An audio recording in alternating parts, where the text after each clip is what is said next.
momentum can be a bitch, right? Once you build enough momentum in a single direction, so the bigger your business is, the more speed you have, the more you point in a single direction, the moment the customer changes the direction or the market changes, you fucked. Gus Balbontin is an international keynote speaker who helps organizations navigate change and embrace innovation. He's an investor and advisor to high-growth startups, as well as the former executive director of Lonely Planet. If your entire business is just doing BAU, business as usual, it is the most dangerous thing. You have just started declining and you will become irrelevant. It's as simple as that.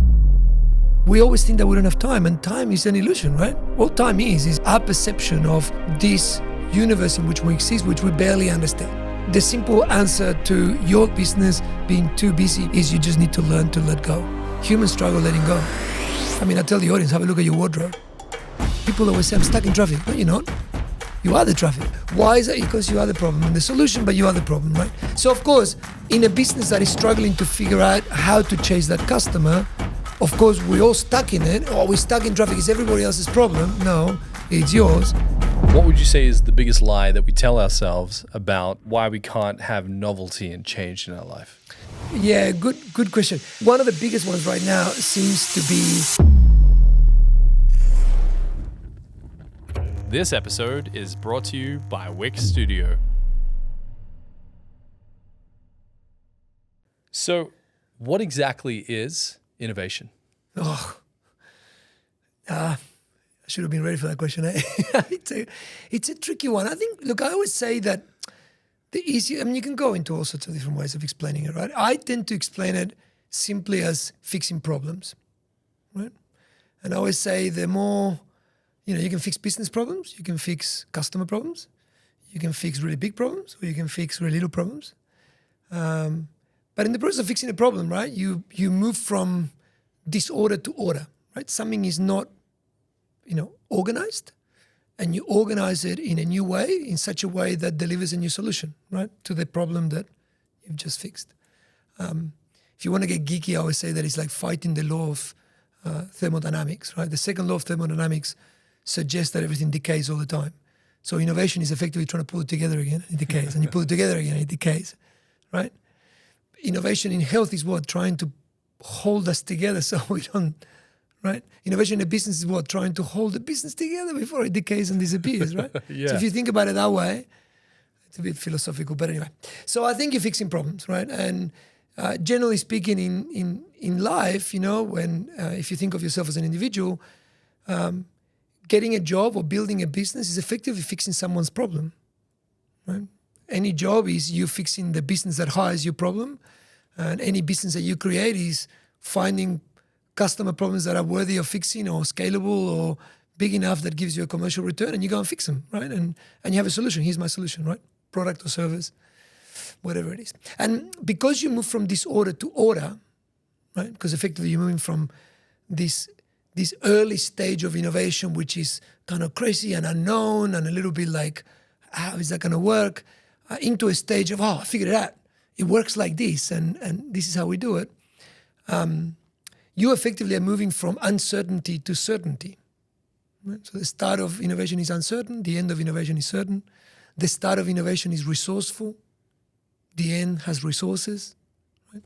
So as you move through that process and you get to the end, you tend to then find that product market fit, that solution that fixes the problem. And that's where I always say that is the danger of innovation, is that you end up, concreting that and sticking with it for the rest of your life. And then you become irrelevant just because you actually stopped, moving through the gap, So innovation is this process of going from disorder to order and back to disorder and back to order and back to disorder and back to order. Like, it's that continuous exercise of layering bit by bit over time. So if innovation is problem solving, how do you make sure that you're focusing on the right problem? Yeah, great question. Well, often I tend to say the best way to know that is to listen to your customers and to never, ever listen to your mom, right? So I always say, don't ever ask your mom, because your mom is going to tell you, amazing, well done. Yeah. I always say to people, always remember that most of your ideas are shit, right? Yeah. Like literally every idea you ever come up with is a shit idea, right? And it's okay that they're shit, that's fine. Innovation is a volume game. Lots and lots and lots of shitty ideas at the disorder end that eventually filter out until you find the right one to deploy, right? So I think you always let the customer tell the story as often as you can. So part of the things that I talk about innovation is that, the easiest idea is the one that solves the problem. Right? So you understand the problem deeply. Always stop at the problem. Like don't move forward until you understand the problem as good as you possibly can.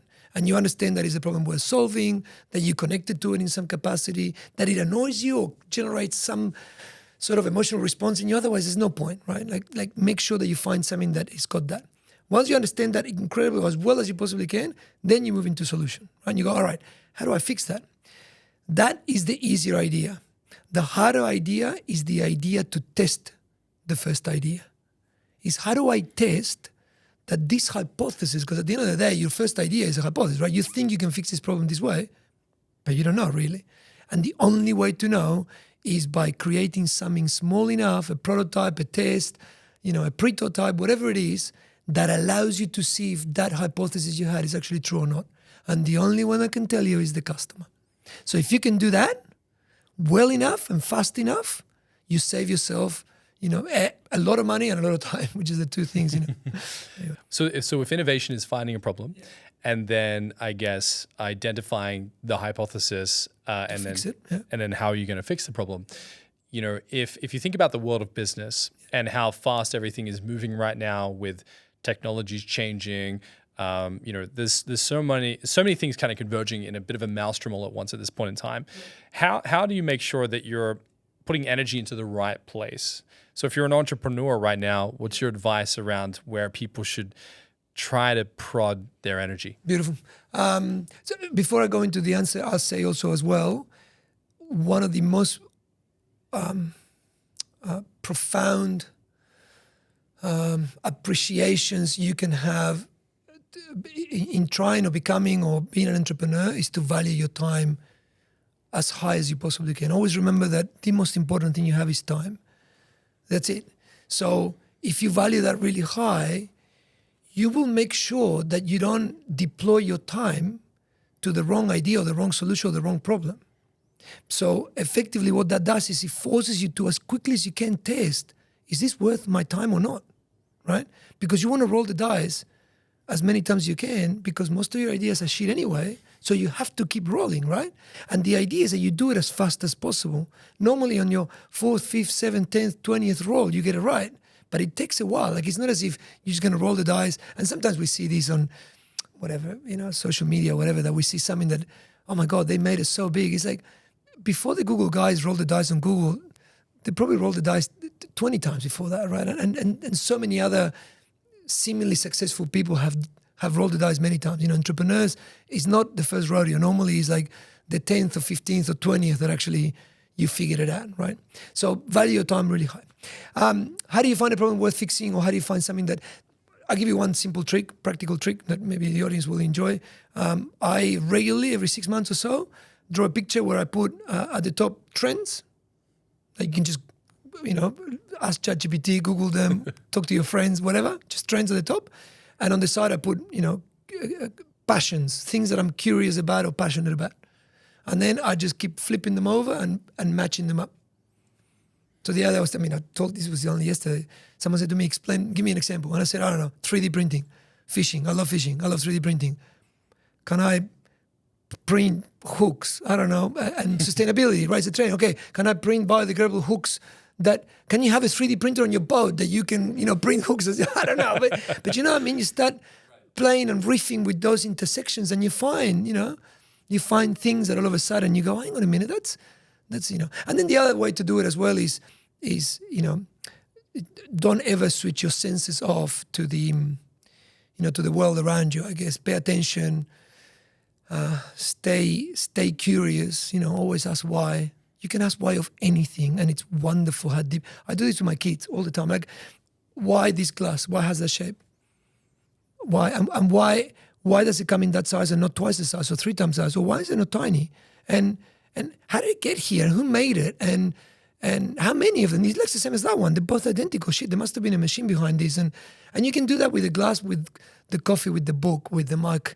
you can just keep going and you find, I always say to my kids, when you start playing that and you start digging all the way down, you realize also how many entrepreneurs exist in that entire value chain. Wow. Thousands. Just behind that, there'll be thousands of players and people and business people and all the way down to whoever comes up with the silica that actually ends up in that and actually collects it and packages it and transports it. And so it's incredible when you start, pulling the thread, you'll find the reason that, there's plenty of problems worth fixing in the world.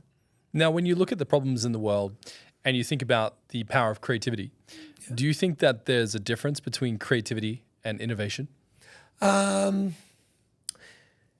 Innovation, it encompasses, I think, a journey between, like I said, disorder and order, right? A journey between something that sparks you or a problem that annoys you or an idea that comes up in your head. But normally the idea is the result of fixing a problem, right? You don't just come up with ideas for the sake of it. If you ever come up with an idea in the shower, immediately ask the question, why am I coming up with this idea? Like, what's annoying me that makes me jump into these, right? When you say, I've got an idea, what's behind it? Like, there must be a problem behind it somewhere, right? There must be something that is driving you to come up with that. But I think, the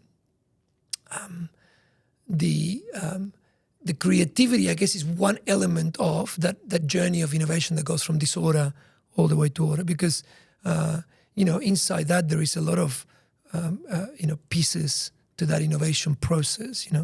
I always say as well that creativity probably is a little bit later. Curiosity is first. And I think curiosity, it's slightly different to creativity. And I always call it out. Like, creativity is also dangerous because it can be judged. People judge, like people can tell you are creative or you're not creative. Or, why do you think people judge creativity? And it can be sentenced. Like, not only they judge you and sentence you.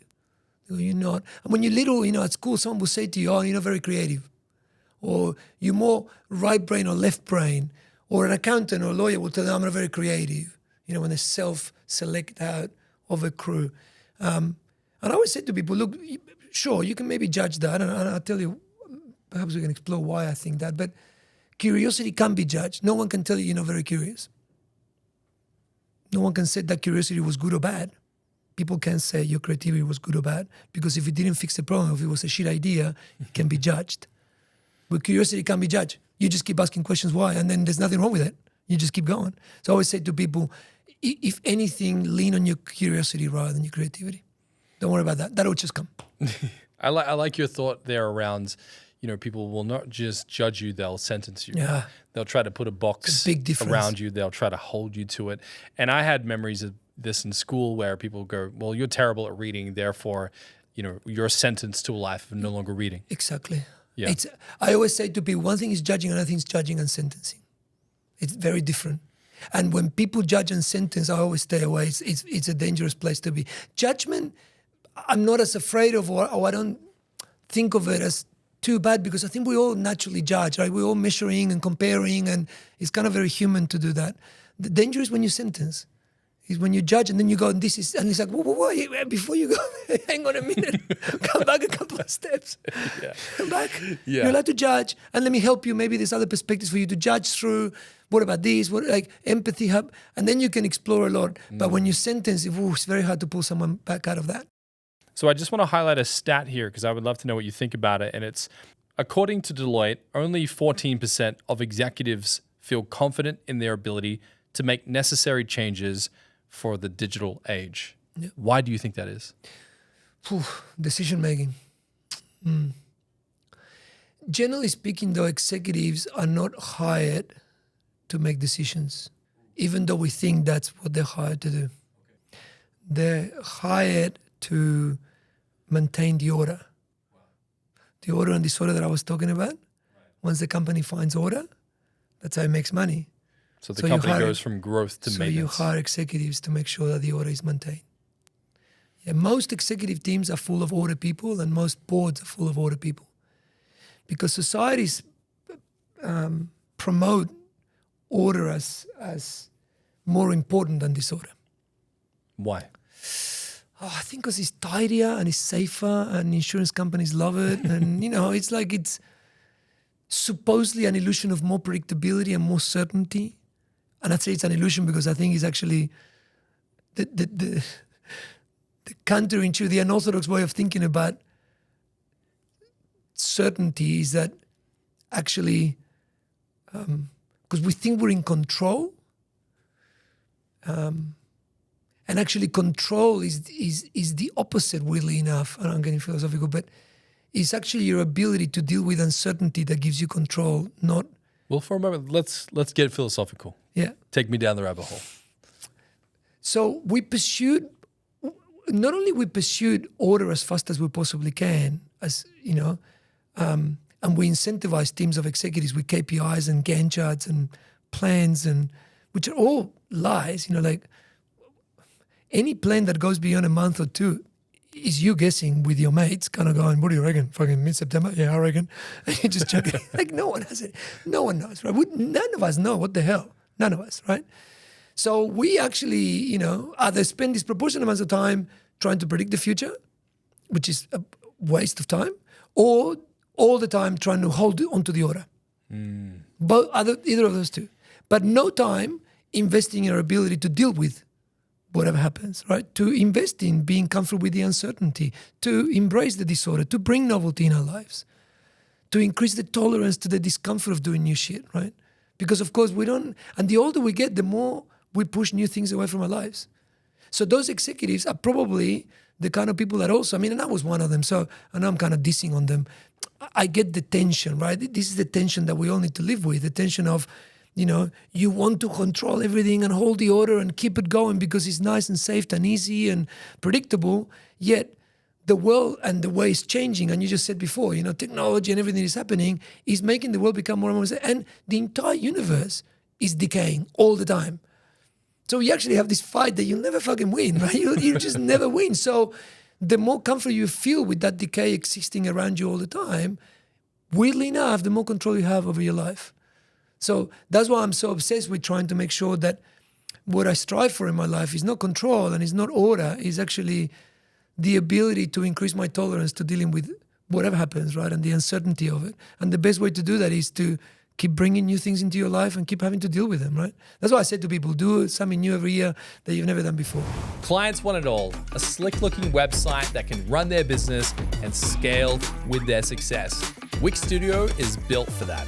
Plan out your client's whole site in seconds with AI-powered site mapping and wireframing. Then when everyone's on the same page, jump into the creative, starting off in Figma or in the Wix Studio editor with super precise layouting tools like Grid, Stack, and Flexbox. Go above and beyond the brief with no-code animations, custom CSS, and built-in business solutions. And make your whole vision responsive in a click. And there's zero need to break a sweat when clients grow fast.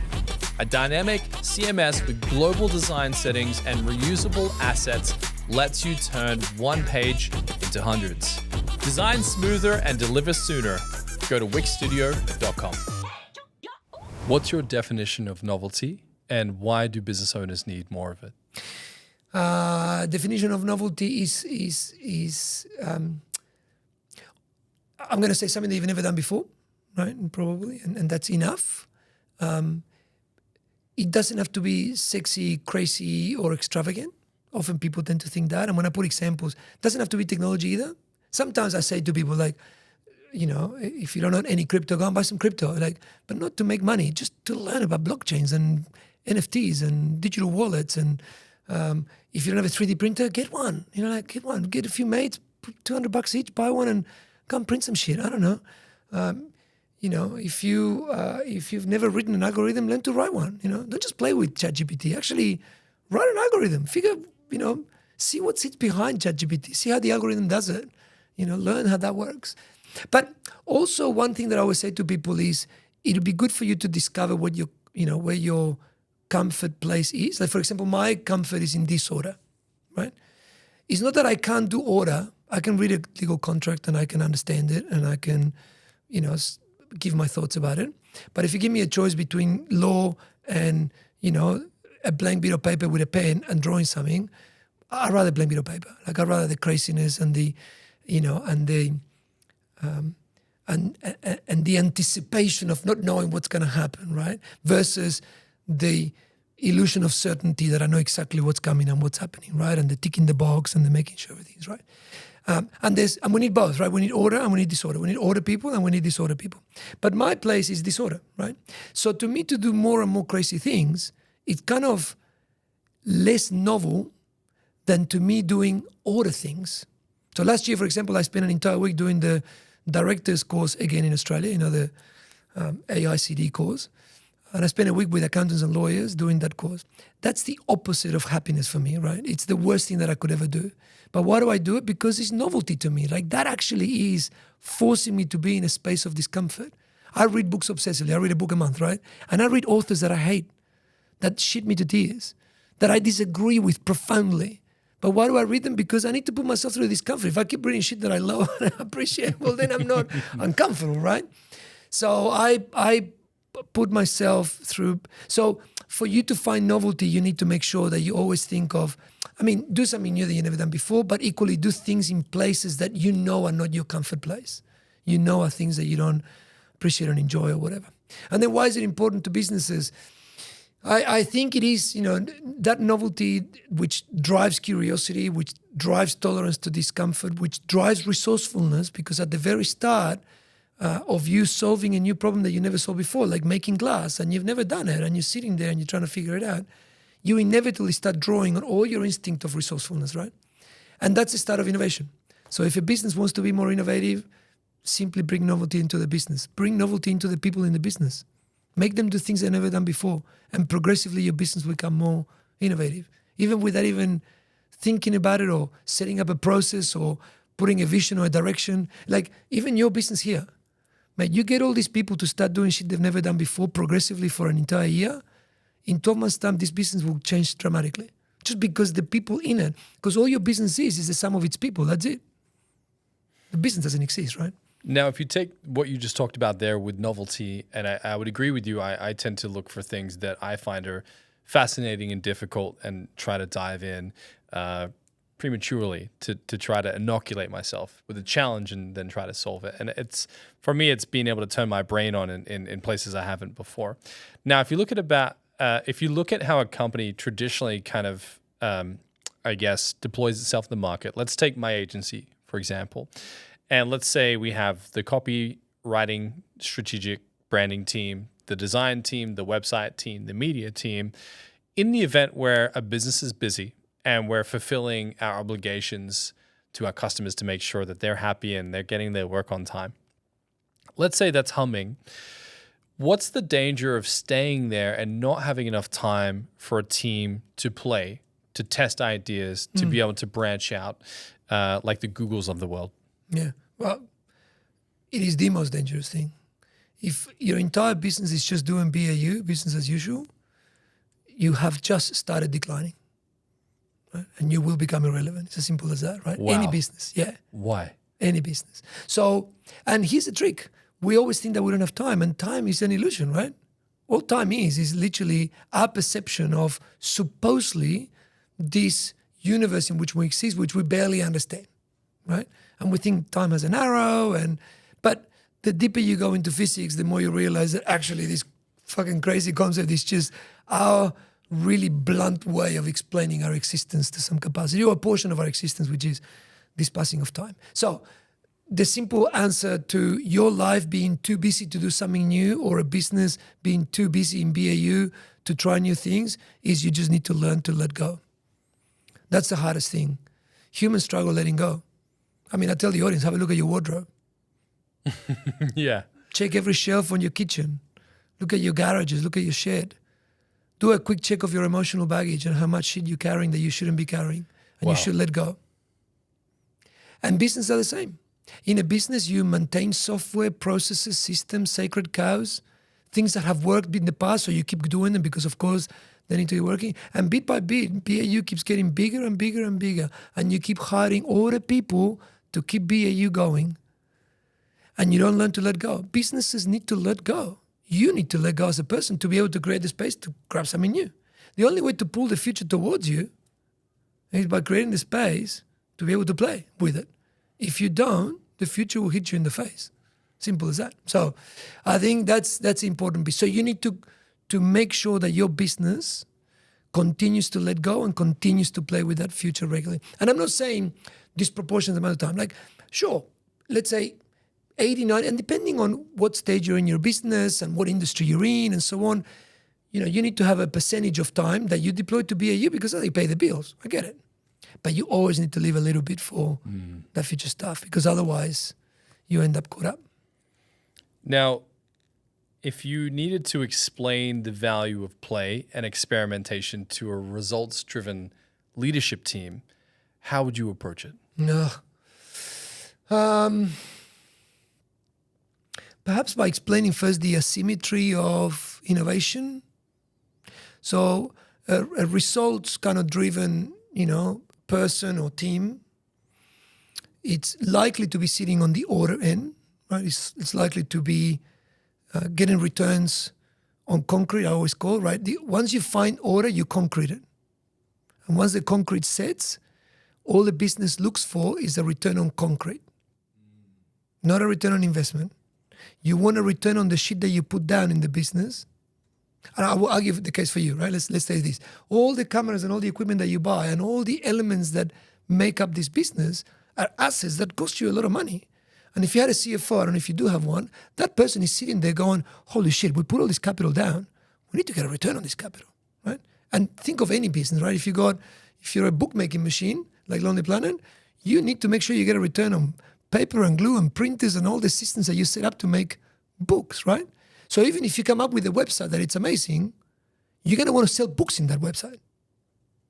You're not going to think of fixing the customer problem, which is to travel and fixing traveling in whatever way you can. You're going to want to fix travel with books.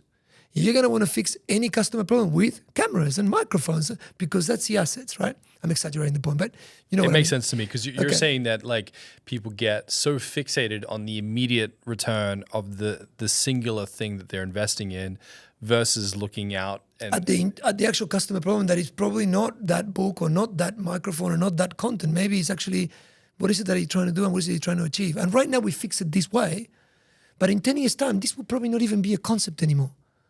I don't even know what the concept will be. These things will disappear maybe.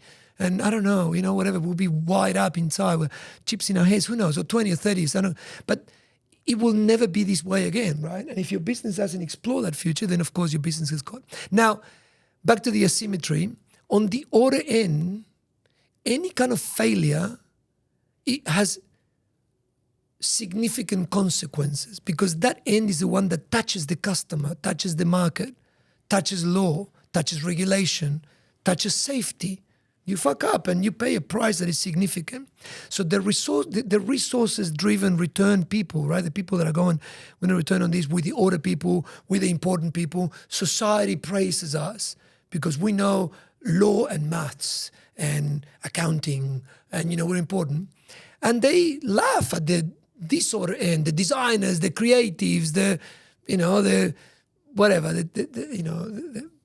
people that look loose and crazy and like they don't care enough, right? Because of course, the way they observe failure is a process until they figure some shit out, right? The way that's the asymmetry, right? The asymmetry is that on one end you've got someone that fails and holy shit, we now go to jail. Where on the other end someone fails and goes, I need to fail as many times as I can until I figure out what the fuck I'm doing, right? Because we don't know exactly. I know this problem is worth fixing. I don't know how. I'm going to try. I'm going to try the biggest assumptions until I can figure out what the crux is, as we talked about. And then I've got something. And then by that point in time, I can hand it over to the order people and say, here, make money out of it. Go. And then I go back again and do it all over again, right? That asymmetry makes the resource, return people observe us as these sort of people as lower. It's like, oh, well, failure has no consequence for you. Meanwhile, we are there trying to reinvent their future because we focus 20 years out, 10 years out, and they focus 12 months out, right? So we're both just as important as each other. It's just that we have slightly different lenses to judge what we do. But often businesses, boards, the way a business is run, the way corporate law works in Australia, it judges all of it, inclusive of disorder, with the lenses of order. And you make a mistake at that point in time. So how do you convince them? First, by explaining the conundrum.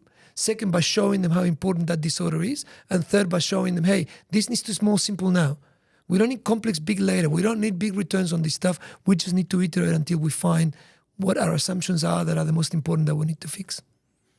It reminds me of LVMH as a collection of businesses. Like if you think about Louis Vuitton, Gucci, Saint Laurent, they typically put the creative type at the helm of the business instead of the more law side of the order type people, because in fashion, things have to be experimental and wild and chaotic in order to get and fairly fast and fast moving and so forth. And you're saying that, let's say in traditional businesses or service-based businesses, people are spending too much time on the order side of things and not enough time or a disproportionate amount of time on order instead of experimenting a little more. Yeah. Well, I mean, I'll be saying to you, the conundrum will be happening in those, in Louis Vuitton as well, by the way. Perhaps the board and the sum of the behaviors of the people, because that's all the business is, probably have the right proportion in it if they continue to be successful financially and continue to set trends in the market and so on. So you would judge it that they're doing a good job, but the tension doesn't go away. I can guarantee there is lawyers inside there fighting hard to make sure that, hey, let's not just change. This is working really well. Let's just keep going, right? Yeah. And the designer's going, oh, fuck it, that was last year. Let's go again. And they'll be like, oh, man, it's working. Let's just stick with it. We're making money or whatever it is, right? That tension will exist everywhere. And you just have to be careful that you don't, because like I'm not saying that one is better than the other. They're both critical. And depending on what industry you're in is what proportion you need as well. Like if you're in mining, you probably don't want a bunch of creatives going, what if we did get a different, or if you're in health, right? Like, I don't know. The airline industry, you don't want pilots sitting there going, guys, we're going to try something new. Hold on. Like fucking, no. I'm super creative. Let's try. You want people going, hey. Let's try a barrel. Yeah, exactly. You want me, hey, settle down. We're flying a plane. We've got people behind us. Let's just fucking. We're going to test the seatbelt. Yeah, let's just chill a bit, right? But so depending on the industry they're in, and you call that an industry where probably the proportion needs to be more skewed towards, hey, let's make sure that disorder is really celebrated here because we need that to keep on top of the game, right? So, but well, if even if you, I recently saw with, let's say, airlines, there's a company, Overture, now, which is experimenting with supersonic speed for conventional flight. And I understand it. I think it was Delta Airline had ordered 15. Oh yeah, I saw that. Yeah, so there is a bit of that happening, and arguably it's like the Concorde of our age. Yeah. And, well, I'm going to tell you something really fascinating about the airline industry. I think at least is that when these industries or businesses that say we can't innovate because we're highly regulated or safety is important or whatever, which is what I was saying before. Like our pilots can just go ahead and do whatever they want, they need to. And the truth is the airline industry does incredibly well at actually creating simulations and playing there. Yeah. Right? So I always say to the finance sector, which goes, we can't because we're highly regulated, we're a bank. Create a simulation, play on the side, muck around.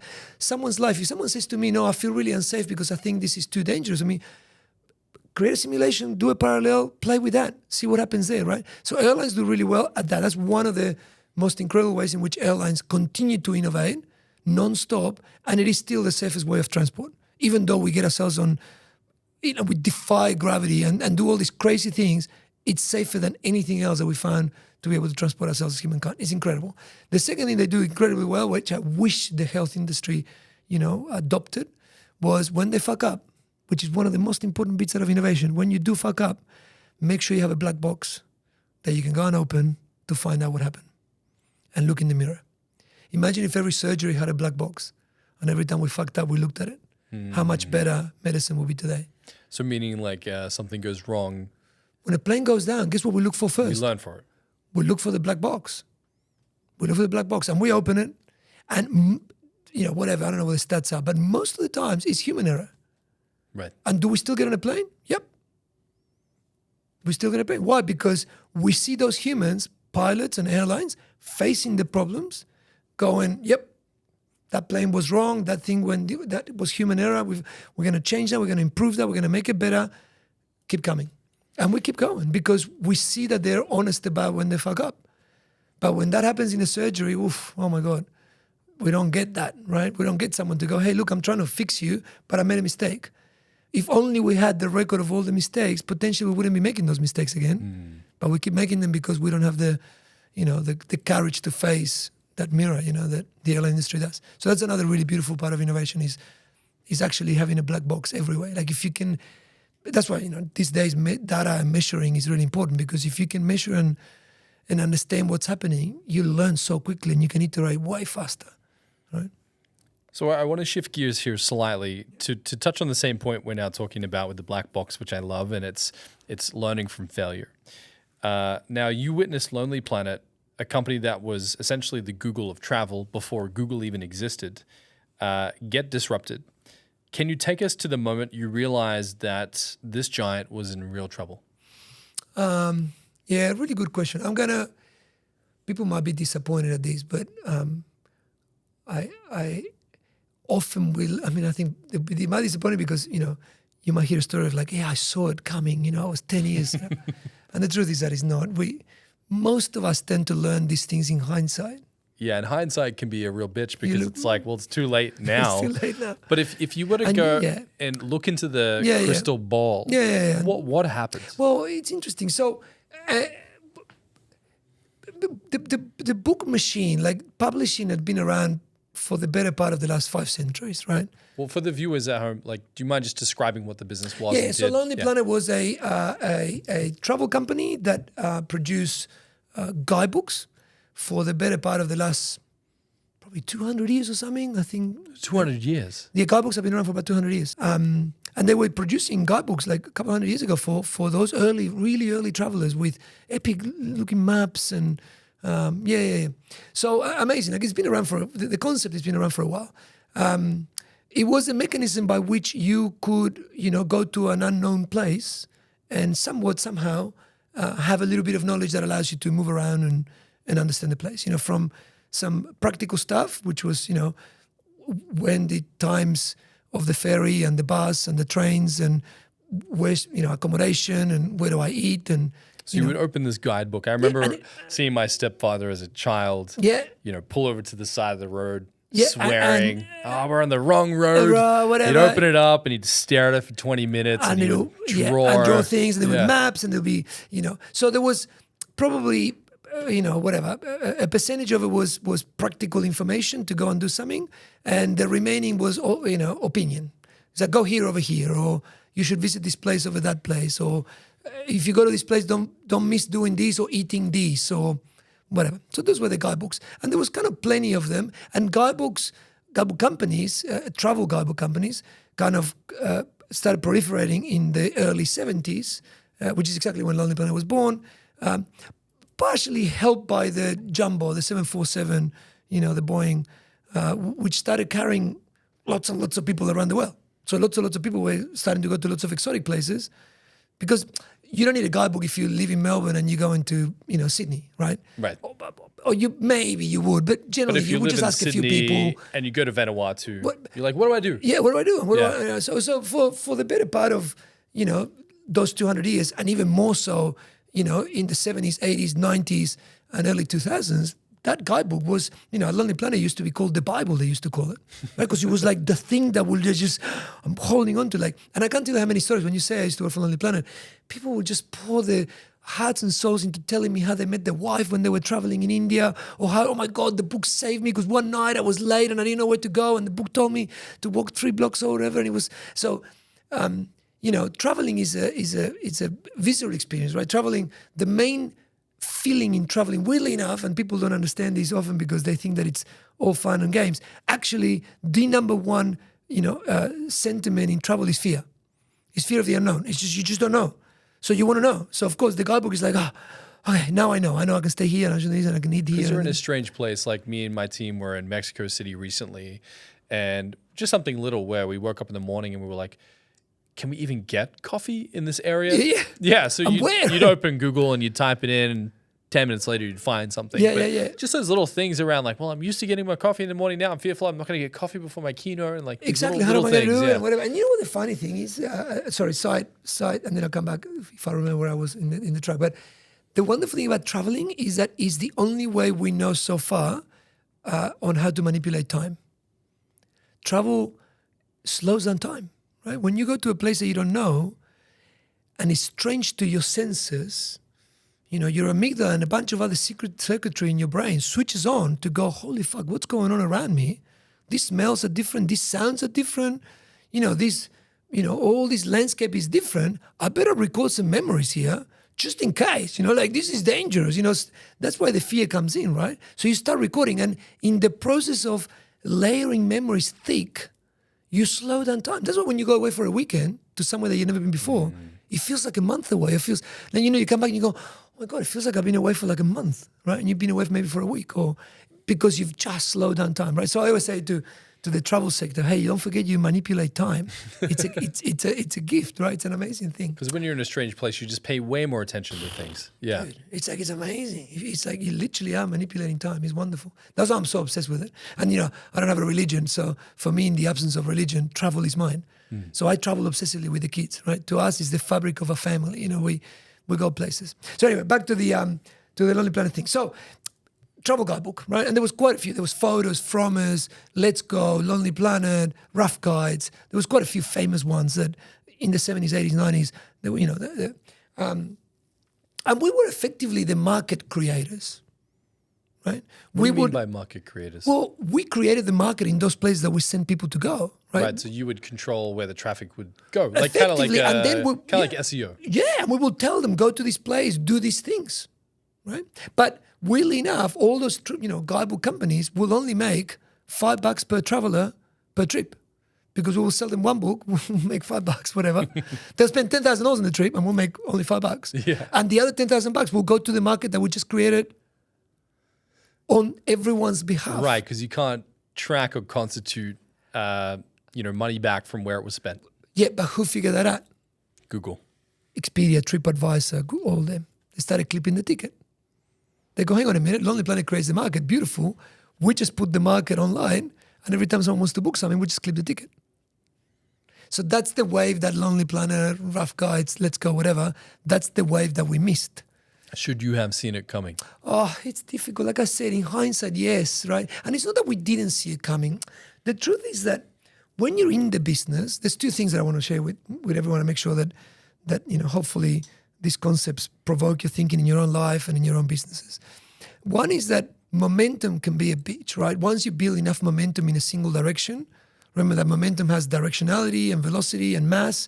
So the bigger your business is, the more speed you have, and the more you point in a single direction, the moment the customer changes the direction or the market changes, you fucked, because you're stuck in that momentum and you're going, I can see it going that way. You're going, shit, I know. It's like you missed the turn off. Yeah, and he's like, but we should turn. We can't turn. We're going this way, and that's it. Right? And he's like, we know we're going to be coming. I always say to people, don't think, when people go, oh my God, Kodak, how stupid. As if they didn't know. Of course they knew it was changing. They just couldn't do anything about it. The people in the business were stuck in that momentum going, oh, fuck, we should go that way. I know, we totally should, but we can't, right? By the way, momentum is not something that a business builds. Industry builds momentum, but each one of us individually, we teach our kids to build momentum. And it's super dangerous, right? Because once you build it and you push novelty away from your life, holy shit, that stuff owns you. And you just rinse and repeat every day because you think that's what you should be doing. So that's number one concept. Concept number two is that you are traffic. You're not stuck in it. People always say, I'm stuck in traffic. No, you're not. You are the traffic. You're not stuck in it. Wow. Right?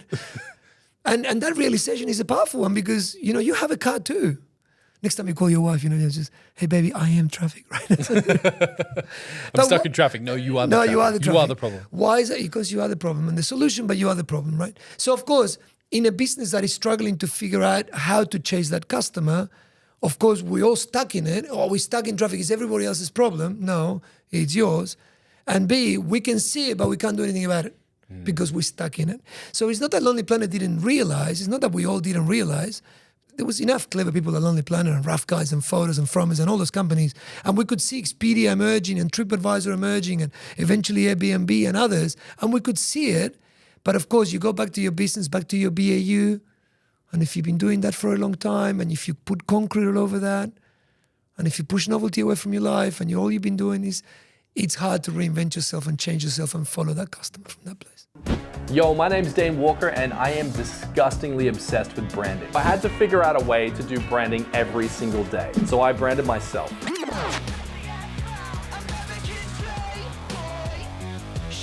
Then, I started my agency, Rival.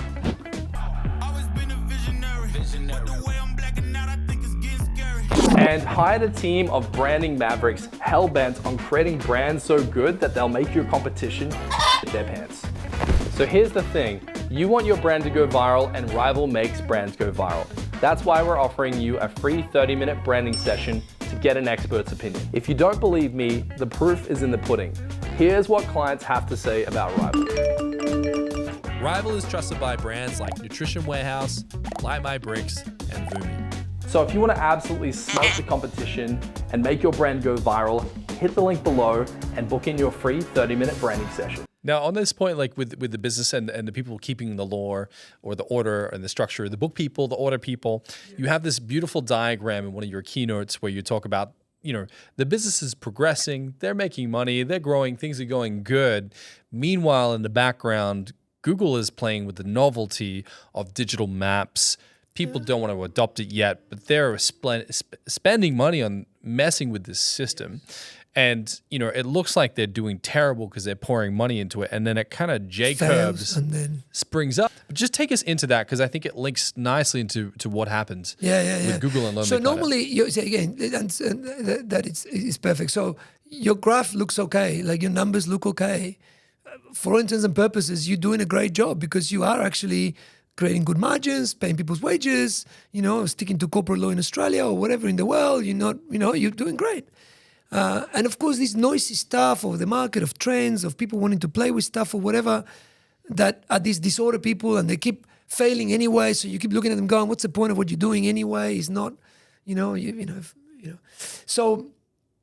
So what happens is when someone enters the market and promises a better solution than the one that you have, you know, a new way of solving the problem that you solve, generally speaking, most of us and most businesses tend to laugh. And we go, that's not going to happen. Or that's not going to. And then the double dissonance is when they fail. Because you go, I told you so, see? Of course they were going to fail. Those maps, you can't map the world, Google. You should go and do search. That's what you're good at. Let us do the mapping. We know how to do mapping. We've been cartographers for a long time. It's been happening for centuries. Mate, it's a century-old craft. Let us do it. You just do search.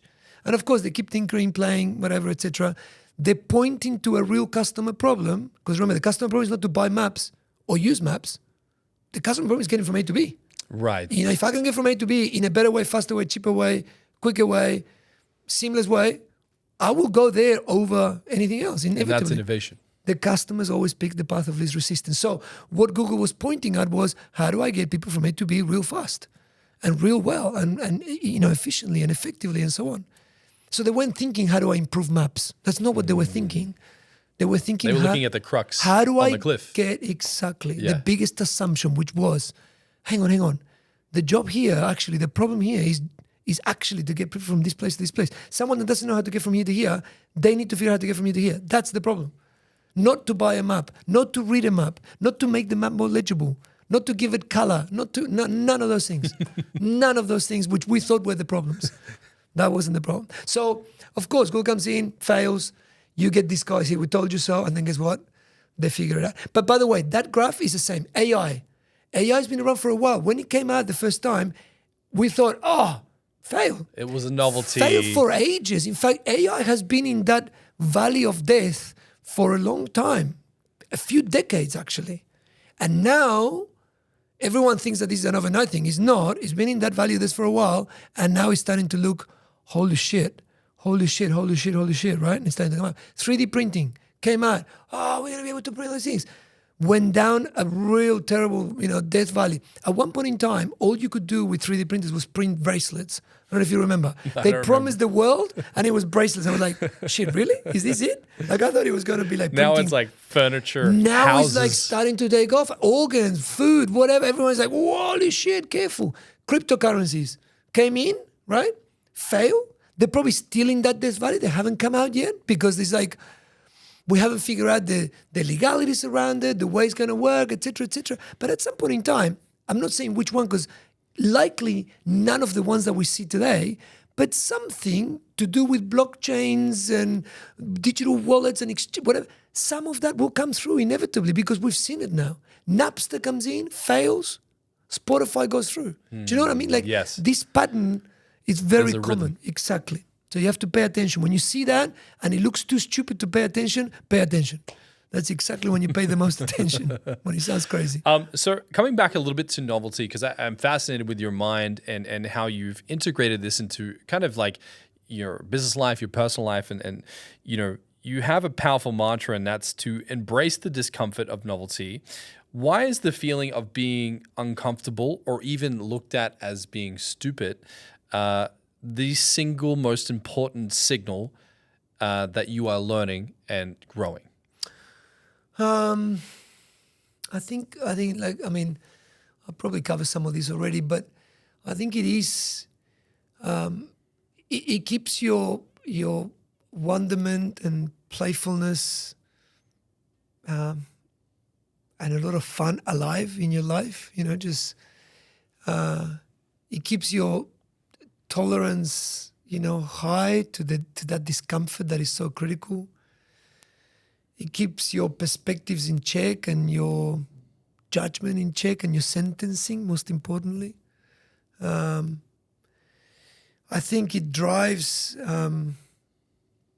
collaboration, because inevitably when you start embarking into new things, you have to engage others to help you in that journey, right? If I'm going to go and start learning to skateboard, I need to start talking to some people that are doing it, you know, and figure it out. So it drives connection, it drives engagement, it drives. So there's just so many benefits, and it's free, and it can be, you know, and it's, you know, it's you know, the only barrier to do it is you. So as soon as you get out of your own way, you're able to explore this entire world of, and it doesn't, like I say, it doesn't have to be extravagant or expensive or anything. Curiosity, and I mean, novelty can be anything that you've never done before that allows you to experience, you know, and hit your neural circuitry with something that it goes, wow, what the hell is this thing? This is new, and I've never seen it before, and I need to deal with it again. It also forces you to snap out of your subconscious more regularly than not. Conscious living, it's a bit slower. Subconscious living is fast. What do you mean by subconscious living? Well, your brain, and this probably has to do with a lot of stuff that we were talking before, but the funny thing about all this novelty stuff and whatever is that technically you are fighting your biology, right? Your biology, your brain spent, 2.5 million years hunter-gathering, right? And it's only in the last, few thousand that it's been doing kind of this new thing that we're doing right now. Like this shit, the brain is going, what the hell is this? 2.5 million years, it was like, find food, you know, reproduce, fight, protect yourself. Like that was about it, right? And because there wasn't much energy around, right? The brain developed this wonderful, you know, through evolution, it's amazing.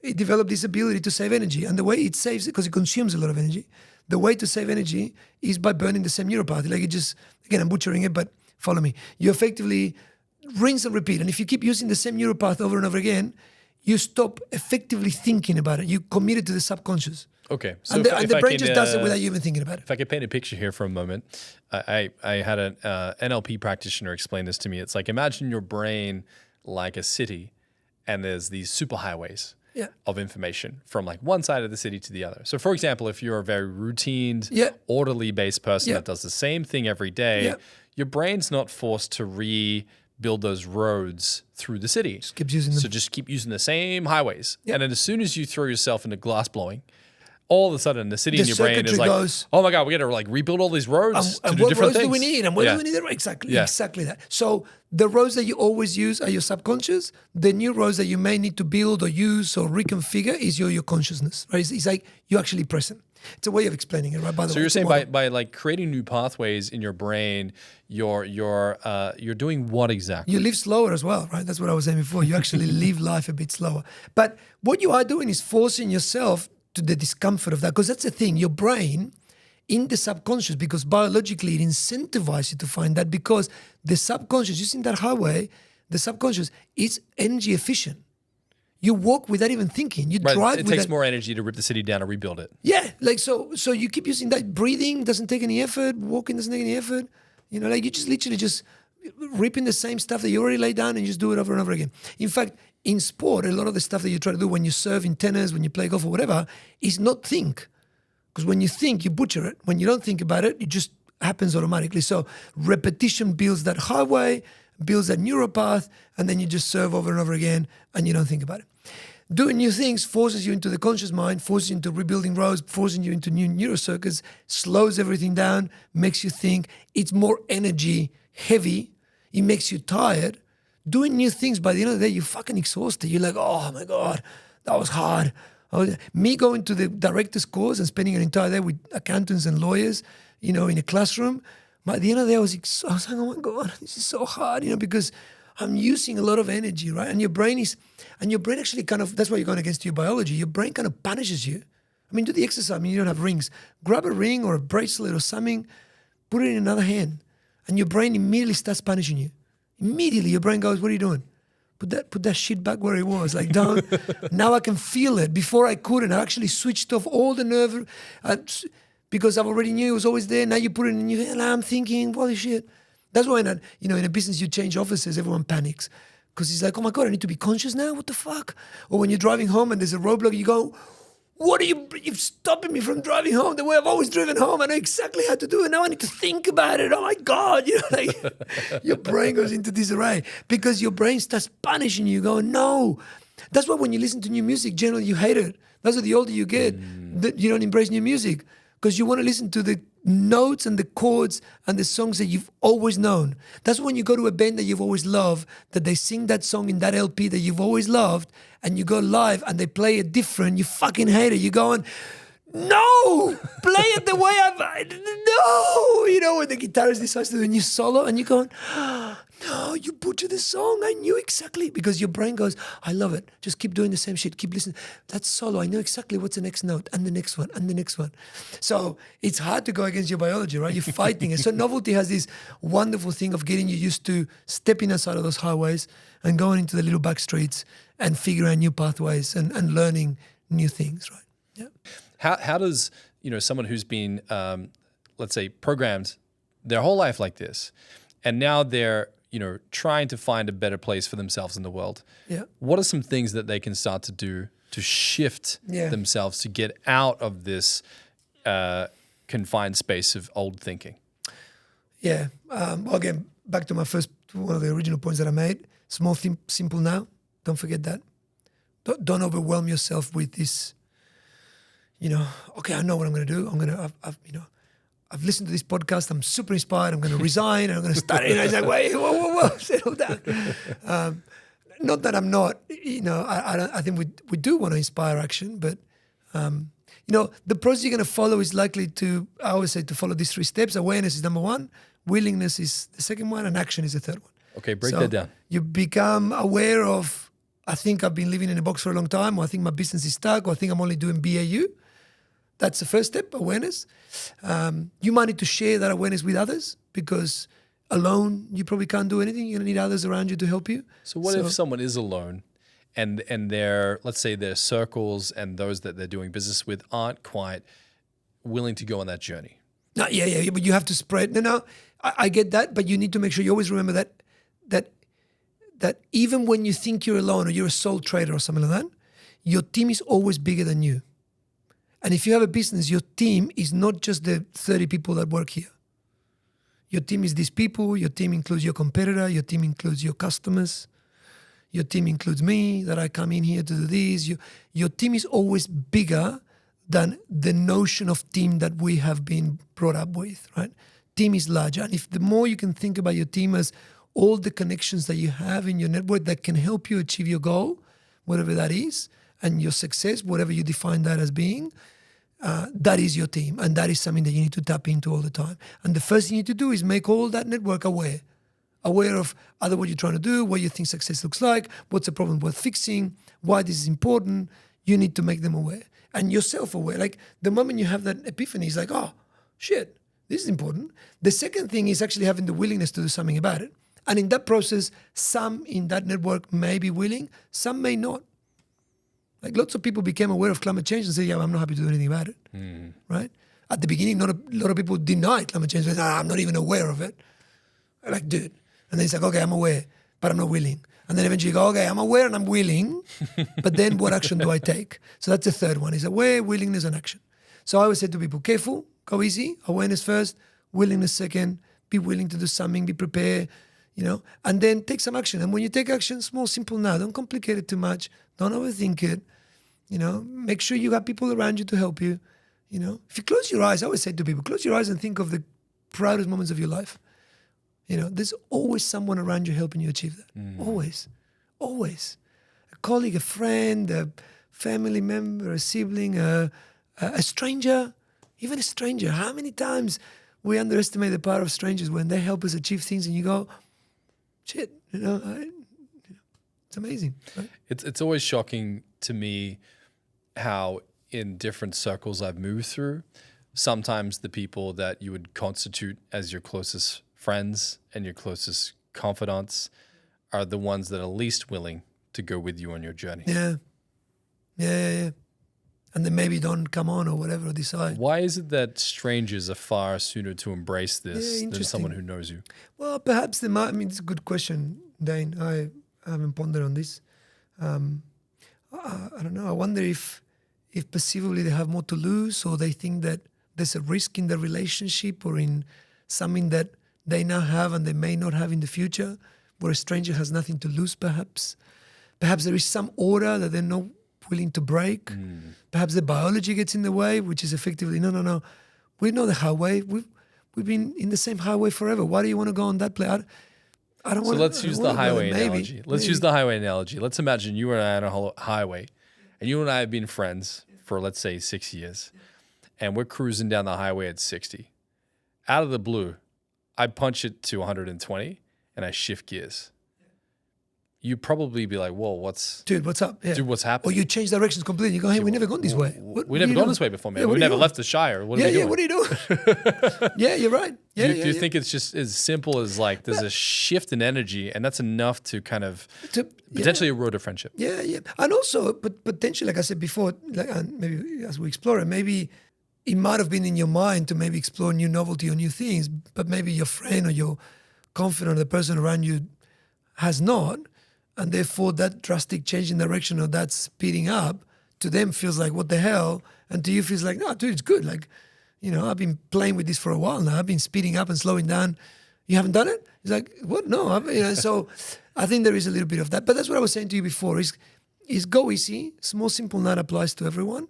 And not everyone has to get on your bus either. Like you might decide to go there, and they might. You can't say, go home to your wife and say, "Hey, we're going to punch it from 60 to 120." Yeah, let's go. Maybe let's try 70. Yeah, and then 80, it's a bit easier. and then 90. Yeah. So I think that's also fair too, right? And sometimes you have no choice but to change speed or change direction. Like when that change is external to you and it's not controlled in any way, shape, or form, you might have no choice but to change direction or speed up or whatever. I mean, COVID did that to lots of us. Where it wasn't anything that we chose or not chose to do. Shit, things change and you have to do it. I always say that there's a wonderful concept, I won't go through in detail, but there's a biological concept called exaptation.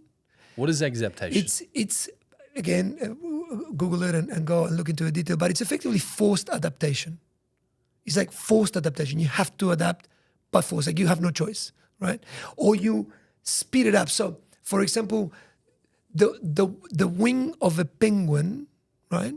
The wing of a bird evolved, adapted to flight, right? It was an arm that adapted to flight over a long period of time.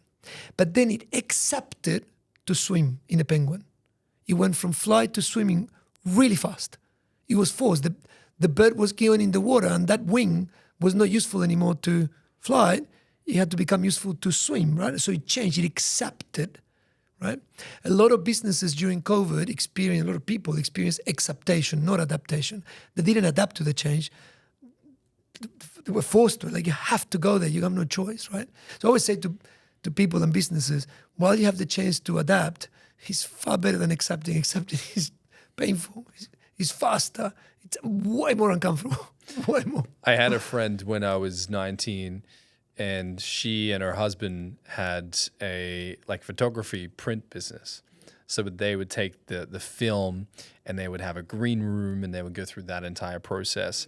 And she went from making 17 million a year to almost nothing because of the digital industry. Yeah. So she was forced into what you're talking about, where it's like you don't have the choice anymore. The choice to change gives you a bit more optionality of whether you want to swim or fly, versus okay, now you only get to swim. Correct. And your optionality keep it open by playing with all those things.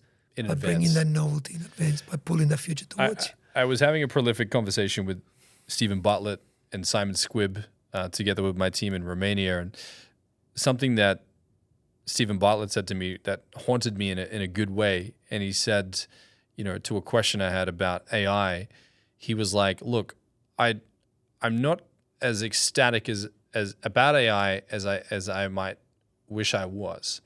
However," he said, I'd rather be on the train not knowing where it's going than missing the train, because at least then I'm the first to arrive and make sense of what's happening, versus I'm going to stay at the station and I'm going to send me a letter when you get there and let me know if it's a good outcome. So you're saying that you must be adaptive and you must try to start to look around corners and jump in before it's too late. I think so. To be honest, my experience has been one where if you don't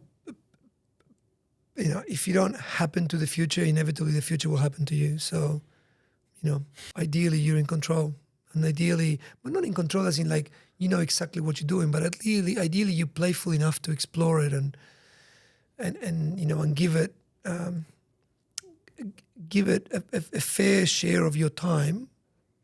I'm not saying all your time, because you still need to do BAU and pay the bills and whatever, but enough. Like no one can argue that you can't let go of enough in your life to spend 3-4 hours a week just playing with some new stuff, and exploring 3, 4, 5. I don't know.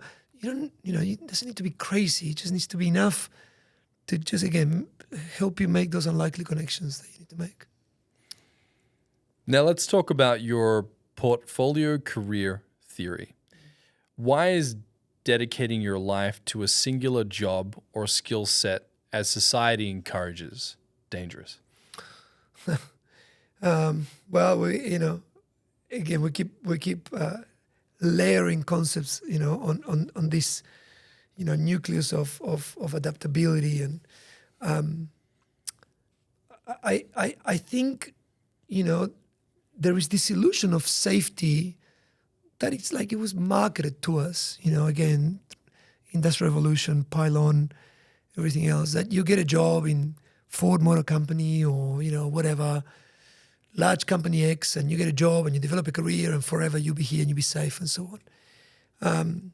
And the stability of the world that we thought we could experience, inevitably, for lots of reasons, including the relentless pace of decay that the universe continues to have on us, doesn't exist. It's not true. It's an illusion, right? We think that a job in a large corporation is safe. It's not. It's nowhere near safer than being an entrepreneur and trying to figure out the future. Like, neither are safer than each other, right? They both, are exposed to the elements and the challenges of markets and societies and shifts and changes in technology and so on. So I think what is dangerous is at either end, putting all your eggs in one basket and dedicating the precious thing that you have, which is time, entirely to one thing. So if you give, 70, 60, whatever many hours a week to whatever your single business is as an entrepreneur, or, whatever your single job is as an executive, you run the risk that when that disappears for whatever reason that you may or may not have predicted, you're in trouble. So, and again, it doesn't mean that you have to spread yourself so thin that you do not enough of any of these things, but it does mean that you need to make sure that at the very least you are spreading your risk across a portfolio of activity that gives you optionality, as much optionality as possible. Keep as many doors open as you possibly can. I always say to my kids, life is like you start with this beautiful 360-degree opportunity circle, right? That everything is at your disposal. And bit by bit, as you grow up, right? You carve bits off that you can never touch again, ever again. But at some point in time, for example, you turn, say, and but I don't know, you turn 18, and if you've never driven a go-kart, you will not be part of the Formula One. But that's it. Like, so that fucking it. Like, don't forget about it. No, but I'm 18. I really want to be a Formula One driver. Mate, fucking, no chance. Like, you can't now because that's it. That optionality is gone, right? So, but if you could do absolutely everything that you could possibly do as early as you possibly could do it, you will keep your entire optionality open forever, right? Effectively, you could do anything you want for as long as you wanted to, right? But bit by bit, as life goes on, you switch things off. And I always say to my kids, careful, don't switch anything off prematurely. So that's why I always encourage kids never to live in year 10, ever. Even though I'm not against school, but I'm careful with the school systems and so on. I always say, when you do that, you stop being a kid 2 years too early. Right. Be a kid for as long as you possibly can. That keeps your optionality open of kid stuff, right? Before you start shutting things down. Yeah. So I always say, keep your options open as much as you possibly can, as often as you possibly can. So I think, with that in mind, you want to make sure that, you keep exploring as much. So a portfolio career enables you, or ideally pushes you, to keep options open as often as possible. It keeps you pushing into the future and pulling it towards you so that it doesn't just happen to you, but you happen to it, right? You pull it. I always say there is BAU, a hop, a step, and a jump. BAU is business as usual. That's what you do every day. So you pay the bills, right? That's your job, or that's your business product or service. Hop is continuous improvement, stuff that you do to make yourself better or your business improve. Steps are adjacencies, maybe related, maybe not. And jumps are crazy things into the future. Like, what the hell is that? I have no idea, but let's go and explore. So in my life, I got things that are my BAU, doing keynotes. I help run, a wheelchair company. I've got a consulting business and we do a lot of creative stuff. That's my BAU. Glass blowing, probably it's a step, it's an adjacency. It's not even continuous improvement because I don't even know what it's got to do with anything, but I'm doing it because, hey, maybe there's some connection there somewhere. I don't know, whatever. Investing in, blockchains, or in the future, I'm going like, okay, what is that all about? And let's have a look at it and explore it. Keeping an eye on quantum computing, I'm, making sure that I'm involved in those sectors and circles so that I'm keeping my finger on the pulse, is jumps and so on and so forth. So I spread my initiatives across a number of different things to make sure that I always have optionality and I can always, when something turns off, I turn something else on. And also so I can let go and grab something new. Let go and grab something new. So if glass blowing is a step, what's a hop and a jump? I would say that most of the hops that I'm doing right now probably will have to do with partnerships and perhaps making unlikely connections, some investments that are adjacencies, but slightly, like, for example, because we do a lot of work with corporations around innovation, I tend to look for startups that we can invest that perhaps will contribute or help us with that.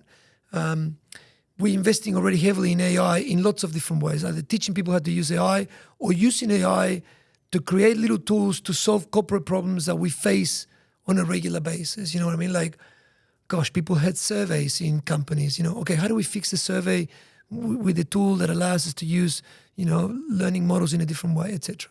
A jump would be the stuff that I'm exploring in quantum. So stuff that I'm doing, okay, that stuff is way freaky and what the hell. And the chances of them occurring or not, or even the startups that I look at, some of the stuff that I'm doing in humanoids, it's jumpy. It's kind of still... Humanoids? Yeah. What do you mean? Well, humanoids are so effectively embodied AI. Once you give AI a body... Becoming an augmented... These robots, effectively robots and AI crash and you become into this crazy fucking humanoid. And when you pull those two things together and you give AI a body, AI doesn't just answer questions, it actually does shit. And that's crazy. That's jump. But that jump, it's happening like next, he's pulling that future forward real fast. Now, will it happen or will it not? Is it a distortion of time that he does on purpose like Steve Jobs used to do and many other... Maybe, but it is jumpy. Like what humanoids could potentially do in the next decade, it's utopic. It's insane. And then you go, well, what if? And most realities that we exist today were utopic at some point in time, right? That's why I always encourage my kids to be as unrealistic as possible, right? And I got a foundation called the Unrealistic Foundation because no, don't live anybody else's reality. Don't let anybody else's reality crush your unrealistic dreams. Chase your unrealistic dreams as hard as you possibly can. We are desperate for new realities. The only way we invent them if someone is unrealistic enough to think about them. So I said to my kids, unrealistic. I made them little T-shirts always, and I send them back to school, like unrealistic. You argue that the idea of work-life balance is a flawed concept because work always wins. Yeah. So my solution to it, or my attempt to solve it, has been one where I appreciate and approach the entire thing as simply life, and it's all part of it. And it's all part of the same continuum that we exist in. So work and life are one congruent system. They're not two fragmented parts of you. And the moment you separate them is when you start creating these discrepancies that that can lead us to a lot of pain and dissonance. Also because both have also unfortunately been infiltrated by social media and external factors that define what success is in each one of them. So rather than you taking control of defining that success, the success gets defined outside of you. So then you chase this thing that it's not even yours to chase, and you never get there, and it creates a gap, and that gap builds a lot of pain in people's life, either because you don't get there from a work perspective, because that success that supposedly someone painted in front of you, you never get to, or in life you don't get to wherever you think you should be getting to because Instagram tells you to or whatever, and you can't achieve it, right? So I think it's a continuum. It's all the same thing. It's as crazy and imperfect and unknown as anything. Like I read somebody a quote that was also me say, like, trying to seek purpose in life. I think it's just like, it's almost like the worst of activities, because you'll never fucking find it, because nothing makes sense. Like the point of this is that it makes no sense. So it's kind of like roll with it and have, and try to lean on, the bits that give you the most amount of, happiness, add to it a little bit of, stress, and so that you can build your anti-fragility, as Nassim Taleb says, and carry on, right? Go through it. So, it's more, I think it's more like a pendulum, I feel. I've learned so far that it never stops. So even though you have this desire of kind of like stopping it in the perfect spot, it never does. It always swings. And at points in time, it's swinging in a place that you're probably not very comfortable with, and it kind of swings back, and then it's comfortable again, and then it gets outside of that, spectrum, and you're going, oh my God, and then it keeps kind of swinging. And I think what I've learned over the years is that kind of the wiser you get and the more experience you accumulate, you get to figure out how to keep it swinging within a certain boundary of call it safety, or so that it doesn't go too far either way too much. Like, it's like everything in life, right? In balance, like some sort of balance is always good. That's why I got this little pile of rocks. Here is my it's like balancing, it's like, it's a bit like life. You pile them up and then it falls, and then you put it back up again and then it falls again. And you continuously doing that. It's like you're fighting the second law of thermodynamics, right? Keeps decaying, so life is a bit like that. It's a beautiful analogy. What would you say is the biggest lie that we tell ourselves about why we can't have novelty and change in our life? I reckon the biggest one has to be time. We have this really unhealthy relationship with time. It's not a thing that you have more or less of. It's There's a famous joke that Jim Rohn said, which I loved, and he said, "Stop walking around and telling people, I wish I had more time." He's like, if you say that enough, people will lock you up for being crazy because you'll never get more of it. Oh, yeah, exactly. Yeah. Yeah, I just like how he had this notion around, like, We all get the same 24 hours. Yeah. Like, what are you going to do with yours? There's people that run entire countries in that time. There's people that run giant businesses. There's people that just probably live, a life of, whatever, simplicity in an island somewhere. There's people that have 10 kids. I've got 3, and I go, holy shit, how do they do it? There's people that, whatever. There's people that have 4 jobs at the same time, and there's people that live with war all around them, and you go, how do they manage? And then, well, because it's an illusion, right? There's no more or less of it. It's just how you prioritize it and deploy it, and what. So I think there is this excuse that you can't do new things because you have no time, and I think that's probably the biggest kind of thing that gets you. And then of course there's all the others that we talked about, your biology, fear, of the unknown, and risk, and various other bits and pieces. But I think I got no time is one that I hear all the time. Last question. What does taking agency mean to you? Owning it. Realizing you're not stuck in traffic, you are the traffic. Actually, realizing that what gets in the way of your own success is you primarily, first and foremost. What gets in the way of your own business is probably you. So I think once you recognize that and you realize that as an imperfection and a challenge that you have to learn to deal with, you probably are able to start taking agency and start actually, I don't know. That's fantastic. And I guess last question B, final words for those listening that, if they're listening to what you're saying today and they're really trying to digest it and apply it for themselves, what are some final things that they should take with them? Okay, well, let me just recap some of these things. But I think first and foremost, I always say this in my keynotes, and I guess it's worth reminding people watching that the fact that we have a microphone and we have a platform to communicate, and we talk about these things perhaps with a degree of confidence because we've been talking about it for a while. But please, I tell everyone, I know my audience is always, don't fall for the illusion that you think I actually have worked this shit out, or I'm perfect at it, or I'm not. I'm just as imperfect as anyone watching, and I get just as scared, and I guess just as nervous, and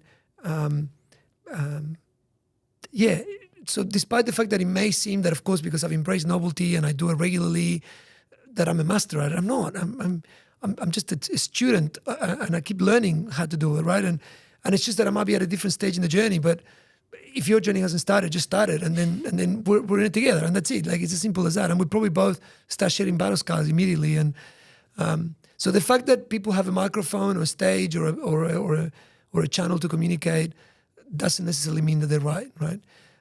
So ideally, what I want, all these things that I've said today, is just to provoke you to come up with your own truth, not to believe me, not to do exactly what I do or what I did, but just to find your own path through it, and to decide what are the things that you take or leave right out of the stuff that I've said. So, I